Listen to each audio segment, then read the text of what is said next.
참 많이 있지만은 그 중에 우리가 쉽게 큰 행복 중에 하나가 누구인가로부터 귀한 선물을 받았을 때입니다.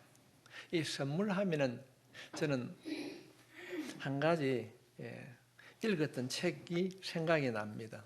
우리가 해명에 있을 때에 제가 성탄절날 몇몇 교인들에게 선물로 준 책이 있습니다. 표지가 빨간 표지였는데 오헨리의 크리스마스 선물이라는 책자를 제가 드렸습니다. 혹시 여러분 기억납니까? 대부분 있는 사람 제가 다 드렸는데 생각이 안 나는 거. 그 오헨리의 크리스마스 선물이라는 이 책자의 내용이 보면은 무슨 내용이냐면은 가난한 신혼 부부가 있었습니다. 그들은 가난했지만은 정말로 부부가 서로 사랑했습니다. 이들은 성탄절을 앞두고 고민에 빠지게 되었습니다. 사랑하는 아내와 남편을 위하여서 서로가 선물을 준비해야 되는데 선물 살 돈이 없었습니다. 지금도 그렇겠지만은 서양에는 성탄절만 되면은 선물하는 풍습이 있습니다. 고민하던 남편은 이번 성탄절에 내가 내 아내에게 무엇을 선물할까? 그래서 고민을 많이 했습니다. 그런데 가진 것이 없었습니다. 그런데 이 남편에게는 부모로부터 유산으로 물려받은 동그란 해종시계가 있었습니다. 손목시계가 아니라 동그란 해종시계가 있었습니다. 비록 그 시계는 낡은 것이었지만은 집안 대대로 내려오는 시계였습니다. 그런데 그 시계는 시계줄이 없었습니다. 남편은 그 귀한 시계를 팔아서 사랑하는 아내의 예쁜 머리핀을 샀습니다. 그런데 아내는 그 시간에 무엇을 했는가? 남편을 위하여서 성탄절날 무슨 선물을 할까 고민하다가 돈이 없기 때문에, 가진 것이 없었기 때문에 미장원에 가서 자신의 머리를 잘라 남편의 시계줄을 샀습니다. 성탄 이브 날 저녁에 서로 앉아서 선물을 교환하게 됩니다. 그래서 선물을 교환하는데 깜짝 놀랐습니다. 서로가 선물을 풀어봤을 때에 남편의 시계줄을 사가 선물을 건네는데 시계가 없었습니다. 아내에게 예쁜 머리핀을 꽂아주려고 했는데 머리가 없었습니다. 여러분, 이보다 더 귀한 선물이 있었겠습니까? 혹시 여러분 가운데 살아오면서 이런 선물을 받아보셨습니까? 저는 오늘 여러분에게 이보다 더 귀한 선물을 드리려고 합니다. 그보다 더 귀한 선물을 소개하려고 합니다. 하나님이 여러분에게 주시는 선물입니다. 오늘 우리가 읽은 본문에는 여러분을 향한 하나님의 가장 귀한 선물이 담겨 있습니다.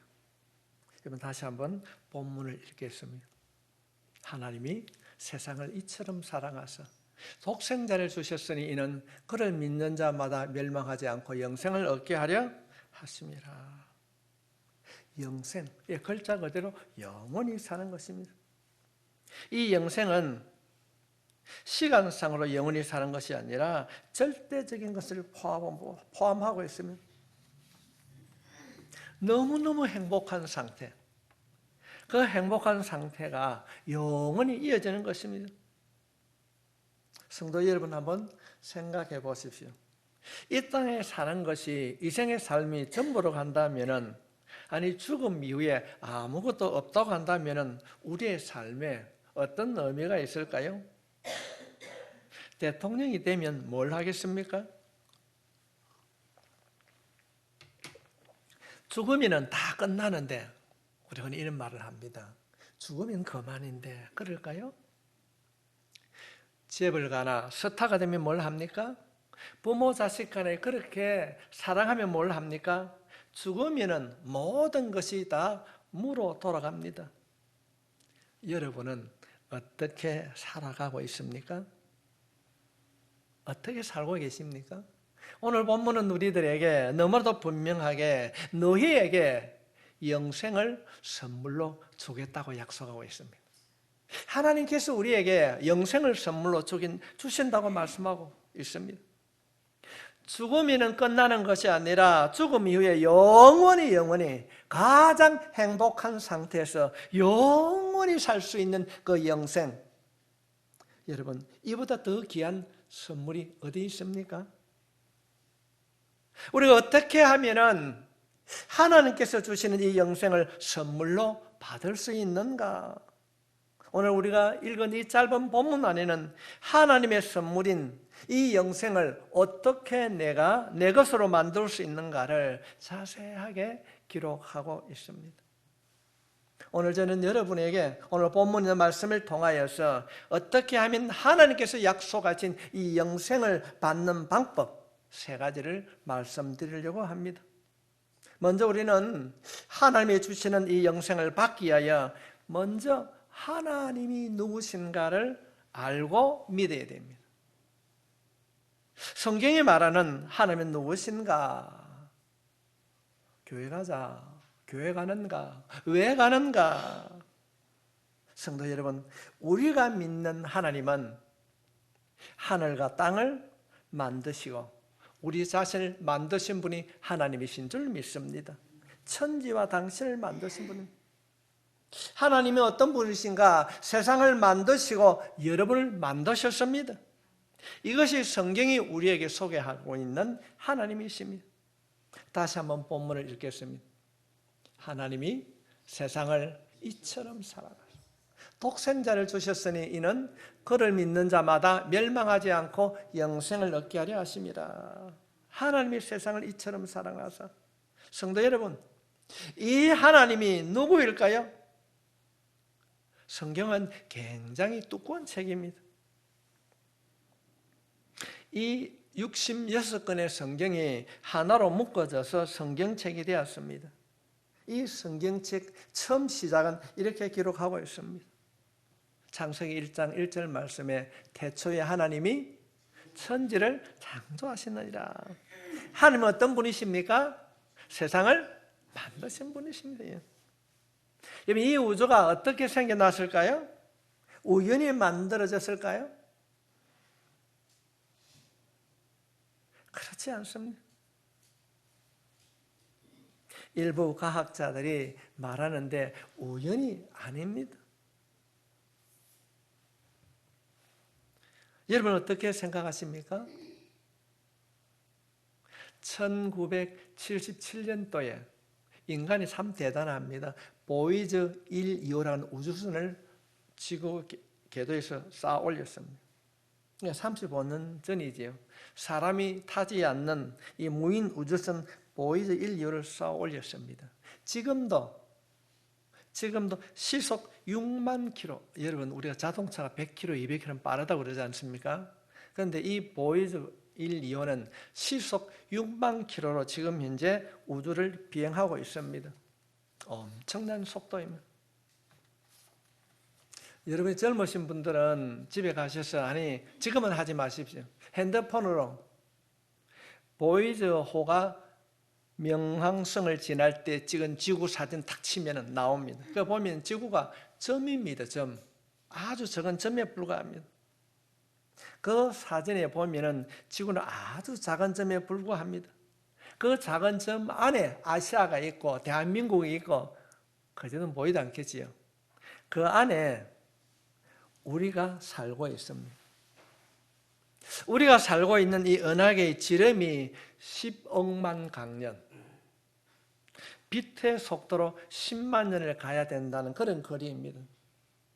이 은하계 안에 현재 과학자들이 말하기를 1000억 개의 별이 있다고 합니다.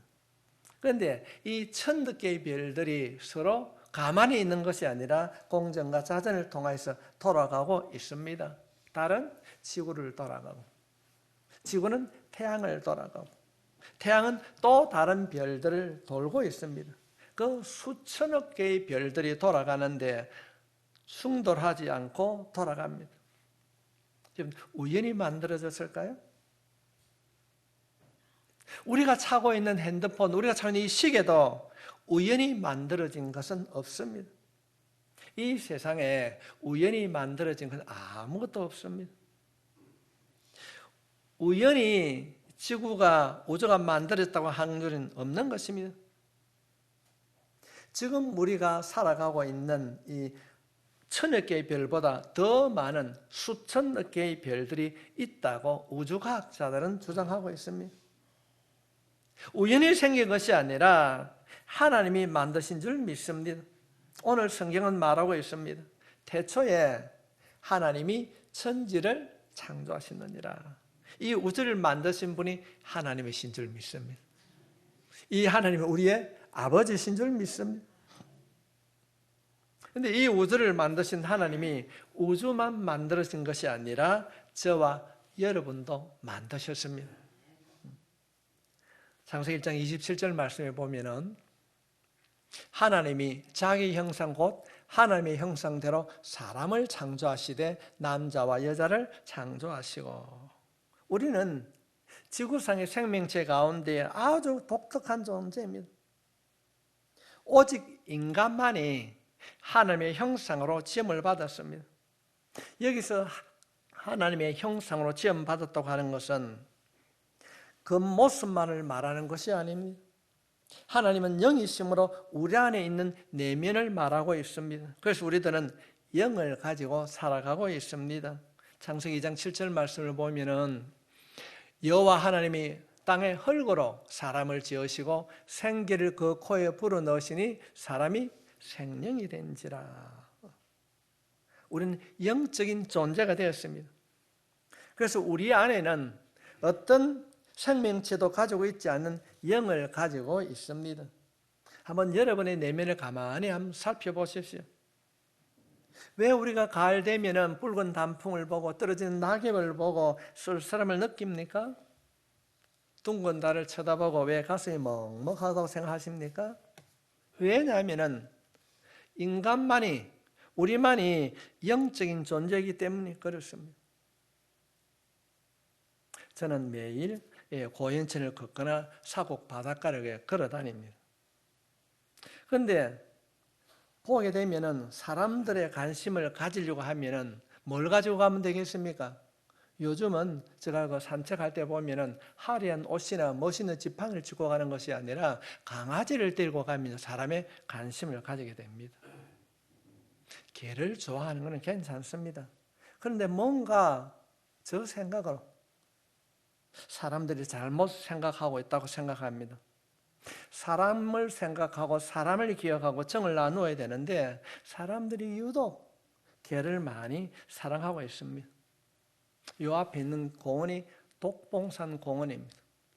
하루는 제가 지나가다가 유모차가 너무 이쁘게 생겼어요. 야, 이 참 유모차가 이쁘게 생겼구나 하고 뚜껑을 딱 열어봤어요. 뭐가 있었을까요? 아저씨, 우리 열지 마세요 이러는 거예요. 저는 이해를 못했습니다. 개를 운동시키려고 데리고 다녀야지 유모차 싣고 다니면서 우리 아라고 말할까? 과연 그 개가 떨어진 낙엽을 보고 내가 어디서 와서 어디로 가는가 그렇게 생각하는 개가 있을까요? 왜 내가 이렇게 살아가야 되는가 고민하는 개가 있습니까? 없습니다. 우리만이 느낍니다. 생각하는 IQ 차이가 아닙니다. 우리 안에는 하나님께서 불어넣어 주신 하나님이 영이 있는 줄 믿습니다. 그래서 우리는 하나님을 알아야 됩니다. 하나님은 영이시니 예배하는 자는 영과 진리로 예배할지니라.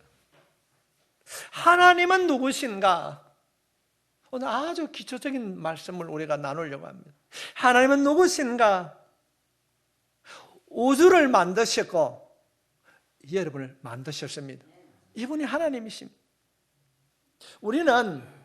여러분들은 우연히 왔다가 우연히 가는 존재가 아닙니다.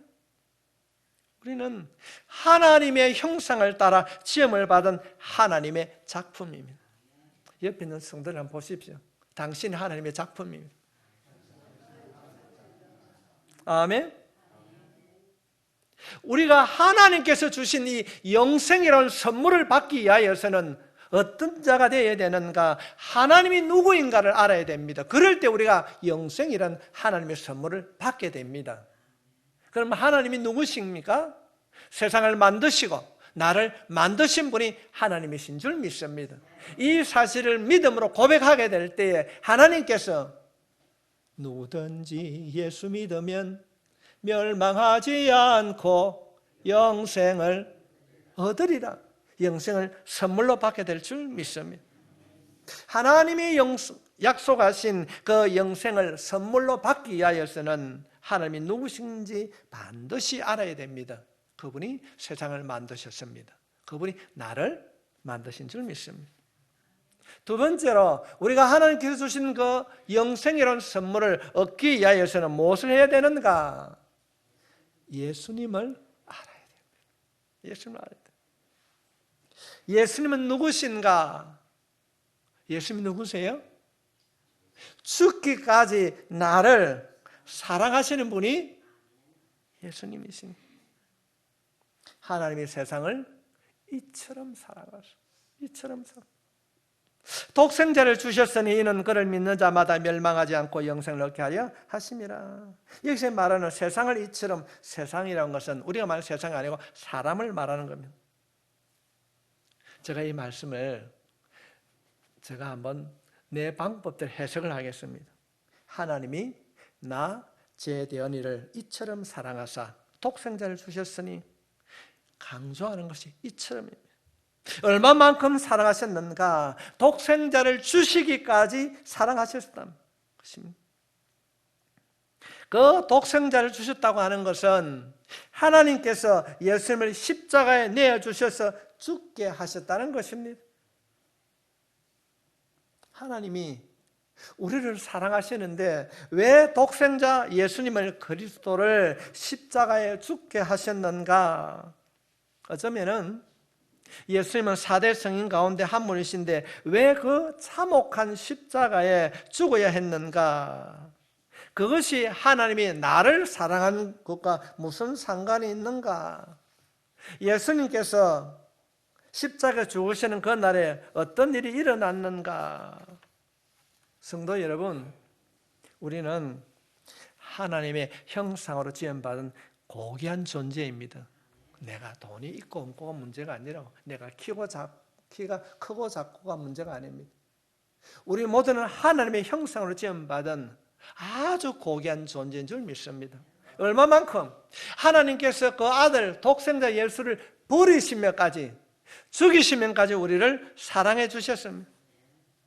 하나님의 형상으로 지음받은 아주 고귀한 우리들이 하나님의 곁을 멀리 떠났습니다. 하나님을 믿어라 그러면 뭘 믿어? 내 주먹을 믿지. 그렇게 말하는 분들도 있습니다. 하나님이 어디 있는데? 가령 그 하나님이 살아있다고 한다면 보여줘봐. 그런 분들이 너무 많이 있습니다. 시간이 나면은 어제 저녁에 다니엘 기도회 할 때에 그 코미디언 누굽니까? 조현은 씨가 나왔어요.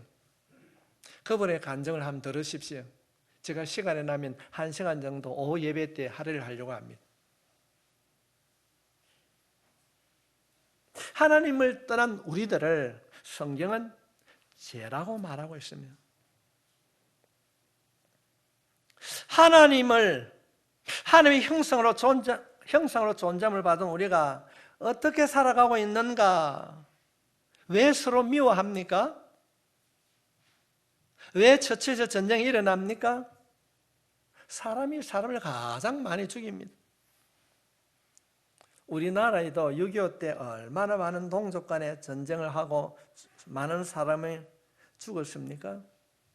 아니 지금도 서로를 미워합니다. 왜 그렇게 다정했던 이웃들이 등을 돌리고 살아갑니까? 왜 우리의 몸이 병들고 두려워하며 힘든 삶을 살아가고 있습니까? 이 모든 원인을 성경은 죄라고 말하고 있습니다. 우리가 하나님의 곁을 떠났다고 하나님의 형상을 잃어버린 결과라고 말하고 있습니다.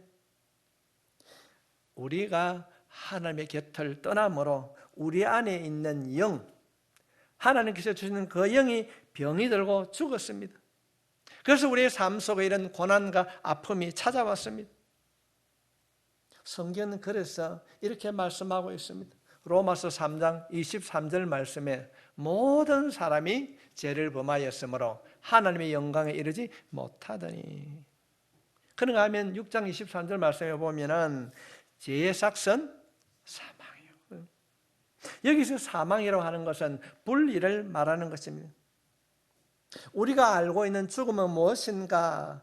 육체와 영이 분리되는 것입니다. 또 하나의 죽음이 있는데 그 죽음은 영이신 하나님과 영원히 분리되어서 지옥 가는 것입니다. 그렇다면 죄를 지으면 왜 하나님과 분리되는가? 그 이유는 하나님의 성품 때문에 그렇습니다. 우리가 꼭 알아야 될 것은 하나님의 성품엔 두 가지가 있습니다.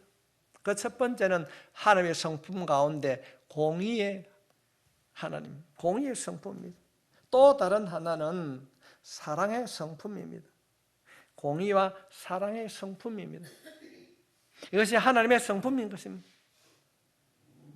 우리가 알고 있는 하나님은 완벽하게, 너무나도 완벽하게 공의로우신 분입니다. 티끌 같은 죄도 용납하지 않으시는 하나님이십니다.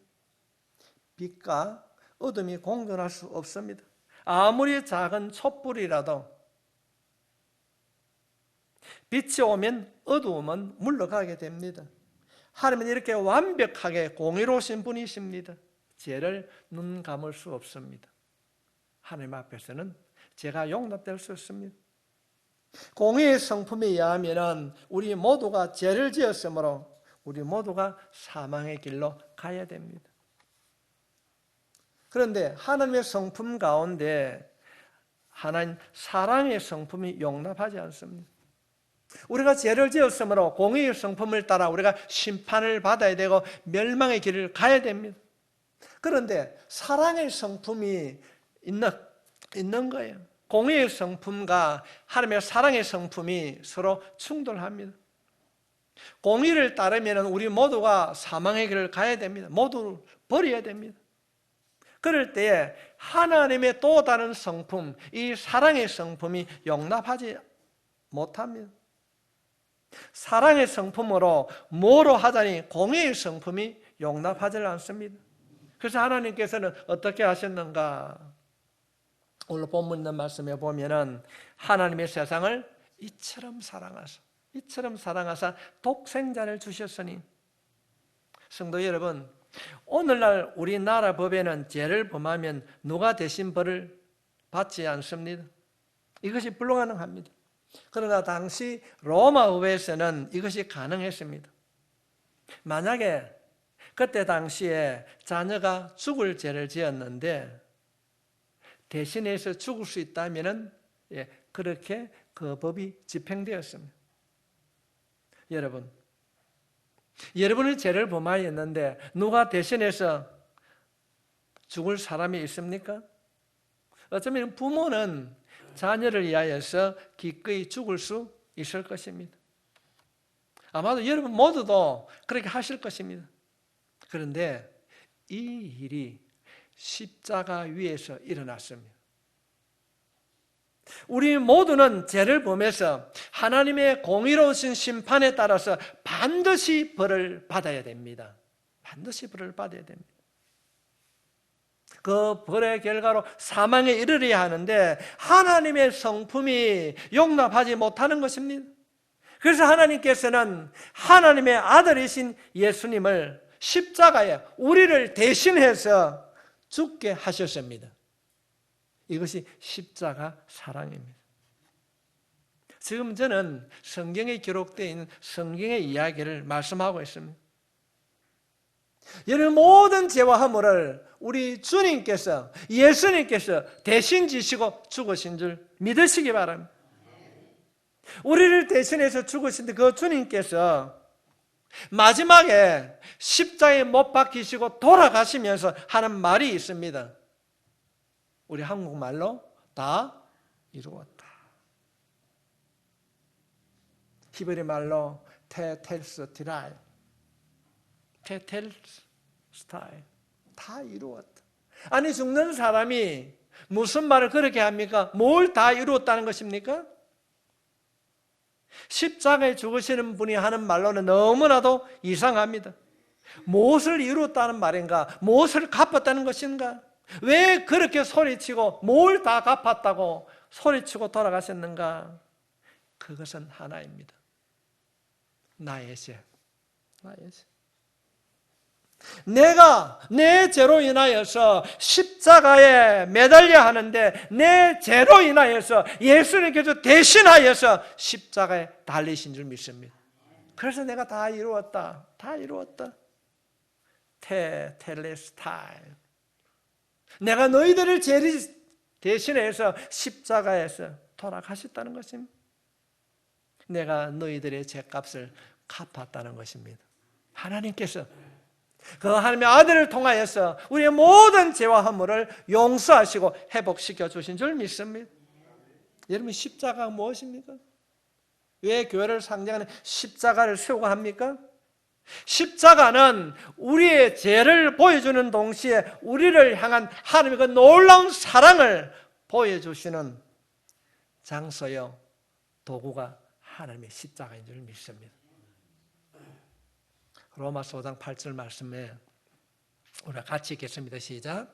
우리가 아직 죄인 되었을 때 그리스도께서 우리를 위하여 죽으심으로 하나님께서 우리에 대한 자기 사랑을 확정하셨느니라.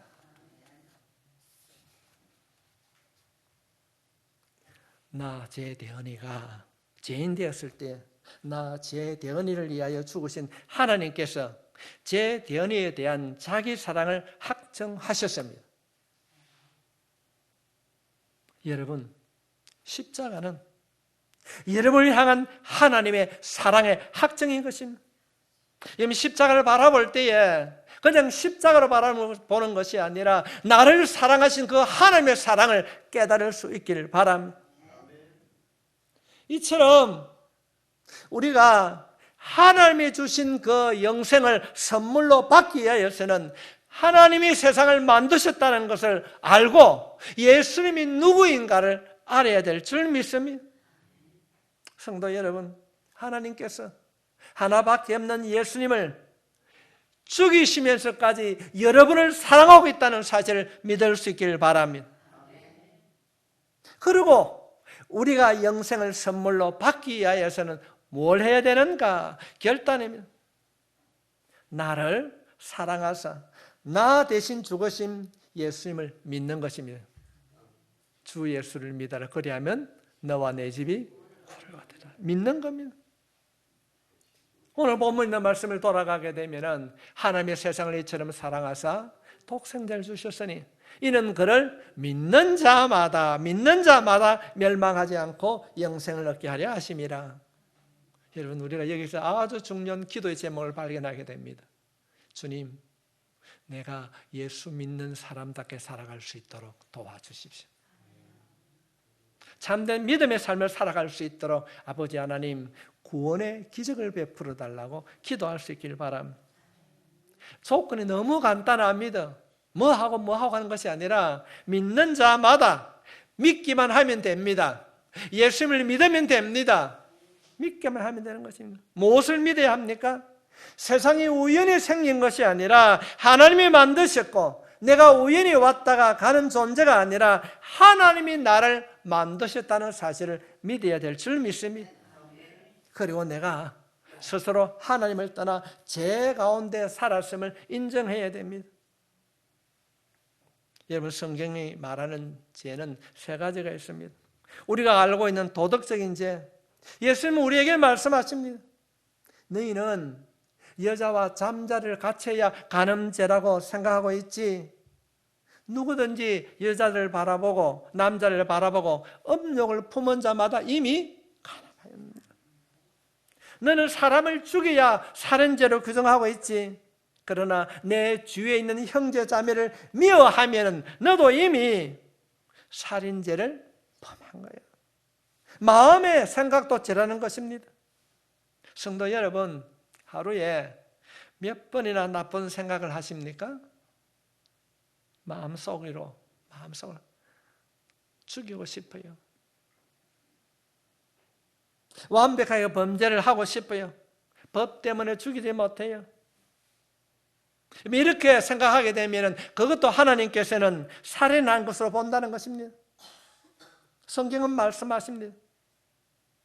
그런 생각을 가진 자가 하나님을 멀리 떠난 것을 이야기하는 것입니다. 하나님을 떠나 이 땅을 자신의 마음대로 살아가려고 합니다. 이것을 성경은 가장 큰 죄라고 말씀하십니다. 하나님의 곁을 떠난다고 하는 것은 하나님을 인정하지 않는 불신인 것입니다. 아마 여러분 기억하실는지 모릅니다. 미국에 자녀가 부모를 죽인 사건이 있었습니다. 일찍이 한국에서 이민을 가서 미국 땅에서 성공을 했습니다. 대부분의 그렇게 살았듯이 그때 당시에 이민자들이 대부분이 새딱업을 하고 밤엔 경비를 쓰고 힘든 삶을 살았습니다.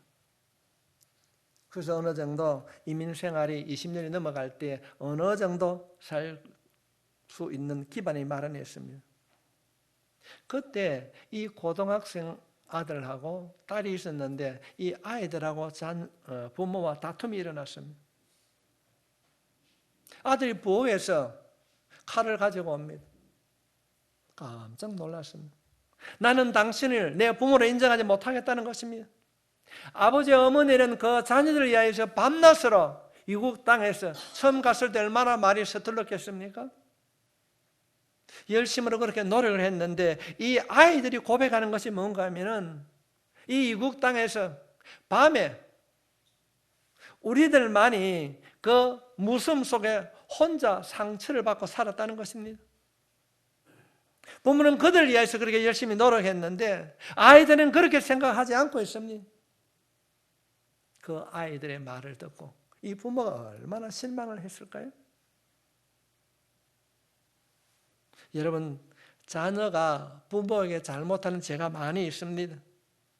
한국에서는 아이가 공부를 못해도 부모에게 죄 짓는 것이라고 합니다. 여러 가지 죄가 있을 수 있지만은 자녀에게 부모가 짓는 가장 큰 죄가 무엇인가 하면 부모를 인정하지 않는 거예요. 이전에는 불효라고 그랬습니다. 우리가 그렇게 했습니다. 하나님을 인정하지 아니했습니다. 우리가 하나님을 멀리 떠남으로 우리에게 모든 불행이 찾아왔습니다. 이것을 시인하는 것입니다. 성도 여러분, 우리를 자녀 삼아주신 그 하나님은 지금도 보고 계시고 듣고 계십니다. 내 마음대로 살겠다고 하는 것, 내가 가지고 있는 지식과 경험으로 살겠다고 하는 것을 내려놓으십시오. 정말로 하나님을 바라보고 하나님은 나를 도와주십시오. 하나님 나를 도와주십시오. 기도한 대로 살아가길 원합니다라고 여러분 무릎을 꿇을 때에 우리의 작은 신음에 응답해 주신 그 능력의 하나님께서 여러분의 마음과 생각을 만져주실 줄 믿습니다. 오늘 말씀에서 말씀하고 있는 이 영생에는 그 선물, 이 영생은 돈으로 살 수가 없습니다. 아무리 선을 행하여도 얻을 수 없습니다. 불가능합니다. 그러나 오직 믿기만 하면 영생을 선물로 받을 수 있습니다. 아무리 귀한 선물이라도 받지 아니하면 소용이 없습니다. 선물은 받아야 내 것이 되는 것입니다. 사도 바울은 에베소서 2장 8절 말씀에 이렇게 우리에게 말씀하고 있습니다. 너희는 그 은혜에 의하여 믿음으로 말미암아 구원을 받았으니 이것은 너희에게서 난 것이 아니요 하나님의 선물이라. 성도 여러분, 영생은 어떤 조건이 아닙니다. 하나님께서 선물로 주신 줄 믿습니다. 받으면 됩니다. 믿으면 받게 됩니다. 오늘 하나님께서 주시는 이 영생이라고 너무나도 귀한 이 선물을 한 번도 빠짐없이 받고 돌아갈 수 있길 바랍니다. 저는 정말로 죽음이 조금도 두려움이 없습니다.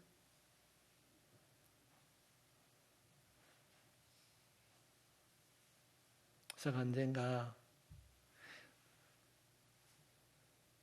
자세히 말씀드리면 여러분들 알 것 같아서 그냥 대강 말씀을 드리겠습니다. 그분이 고신대 병원에 입원했을 때에 저보고 그랬어요. 목사님, 제가 먼저 갈게요.